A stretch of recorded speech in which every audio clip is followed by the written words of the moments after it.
So the other day, Biden was giving a speech in Charleston, South Carolina, at a black church. And in the midst of the speech, you had pro-Palestine protesters jump in and start yelling for a ceasefire. So let me play the video for you here, and then we'll react to it. If you really care about the lives lost here, then you should honor the lives lost and call for a ceasefire in Palestine. Ceasefire now! Ceasefire now! Ceasefire now! That's all right. That's all right. That's all right.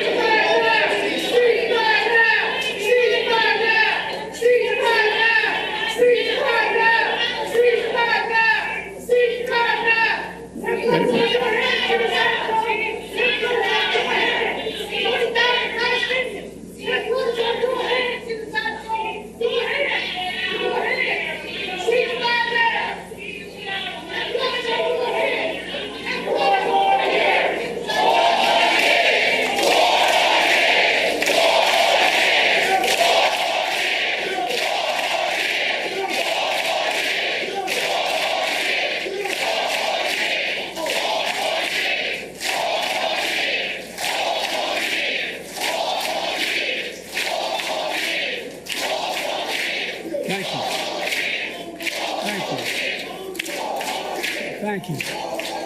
Look, folks, I understand their passion, and I've been quietly working with the Israeli government to get them to reduce and significantly get out of Gaza, using all that I can to do that. See, now that's just a lie. That is just a lie. We give Israel billions of dollars every year. We keep arming them. We kept arming them in the midst of what we knew was a slaughter of innocent civilians with carpet bombing of babies and civilian infrastructure. So when he says, I've been talking to him. I've been trying, bro. I've been trying. No, if he wanted to end it, he could end it. He could say, no more money.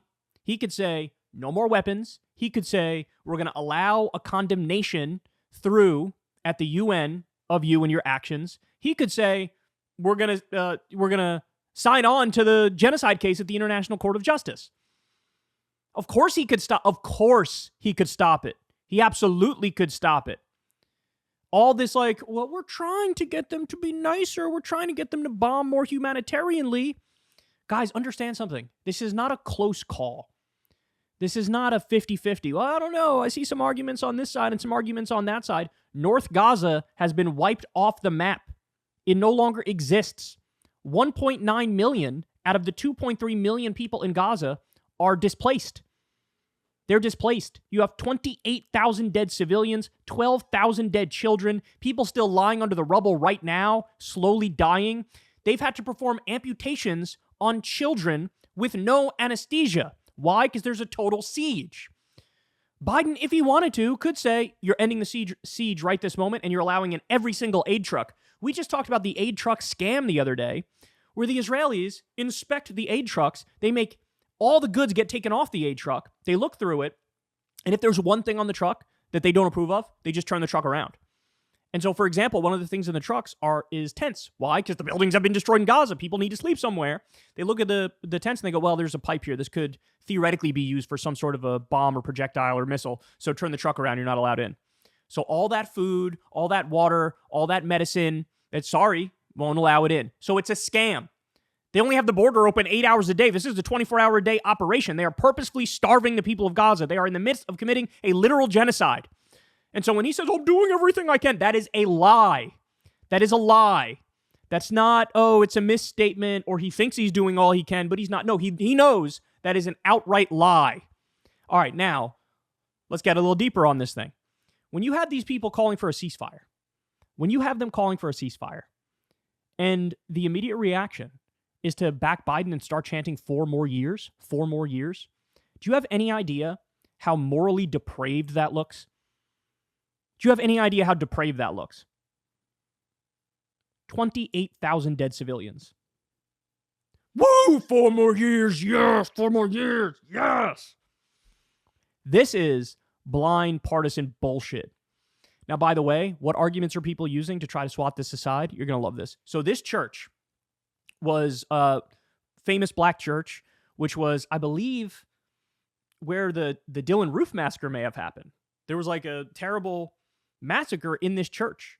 And so now the argument people are making, they're turning around and they're clutching their pearls and go, oh, in such a historic site, in sacred hallowed ground, how dare you make a spectacle like this? How dare you?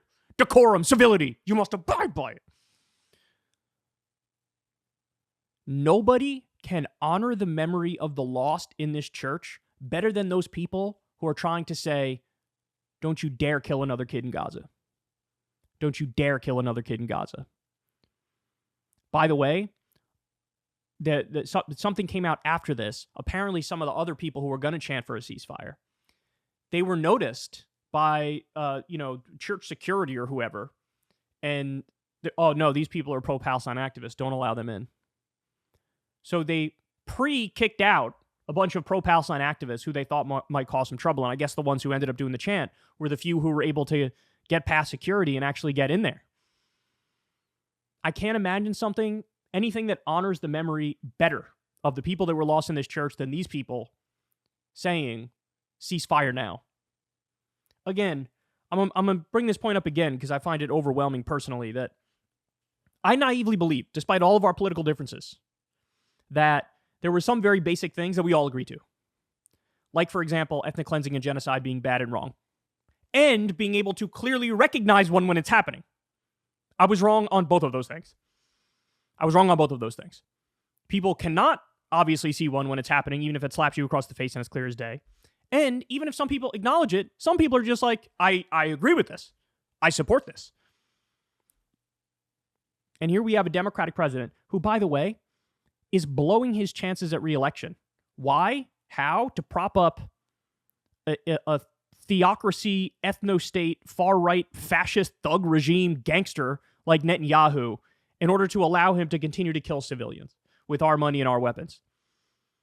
Blowing his chances at re-election. Now, by the way, let me scroll down here a little bit so you can see this.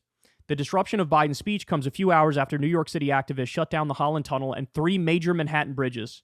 Young people are furious. We will not allow Biden and the U.S. to continue to support the starvation and slaughter of Gaza.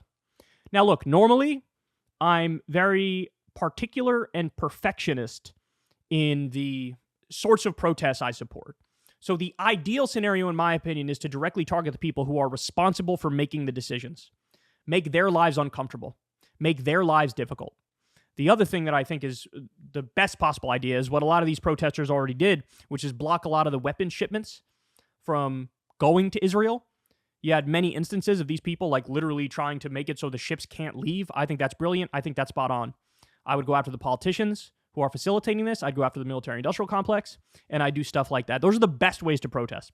Having said that, some people might look at this protest and say, well, look, you're inconveniencing somebody who has nothing to do with this, and it's not fair to that person, and this isn't really going to get people on your side. That misses the point. The people are already on our side, according to the polling. They are already there. This is about causing so much trouble non-violently to the point where the administration's like, Jesus Christ, okay, what are their demands? They're blocking this bridge every day. They're blocking this highway or this tunnel every single day. They're making it so regular life is not possible anymore. What the hell do they want? Well, they're being very clear. They want a ceasefire. They want Biden to reel in Netanyahu from his genocidal massacre that's ongoing. And by the way, the other thing this does is it reminds Biden, no. Those polls are not like, oh, they're temporary. Oh, they're overstated how bad I'm doing. No, those polls are real. And you're seeing it reflected now because young people have abandoned you. Arab Americans and Muslim Americans have abandoned you. The polls are overwhelming. You had about 60% support in the Arab and Muslim community. Now it's down to 17% support.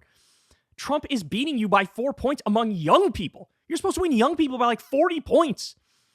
So this reminds Biden, oh, Jesus, there actually is a lot of discontent out there. And they're very clear with what they want. They're very direct with what they want.